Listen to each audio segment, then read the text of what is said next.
Considering what Christopher Muchangwa said in the recent Politburo meeting yavakaita wiki rino after the 31st March protest, panguva inoyi zviratidza kuti aiwa the life aiwa yaVP Koza Chiwenga naGeneral Anselm Msunyati panguva inoyi iri on risk, iri pama1 panokwanzi anytime these guys they can face aiwa zvasarombosangana nazvo, they can be fired.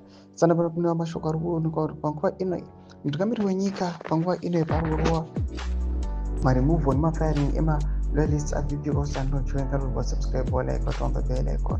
Tipinda panapa papost inoreposwa namachera Jealous panokuda papost waVP Koza Chiwenga Anselm Msunyati napanyoka pachinzi considering what Muchangwa said yesterday, these two to win or die by the sword.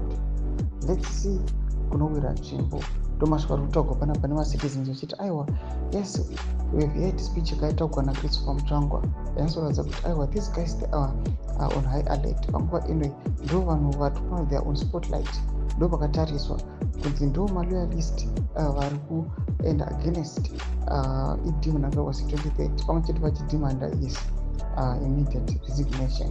Pana panobuda sina mashoko achiti will these guys survive?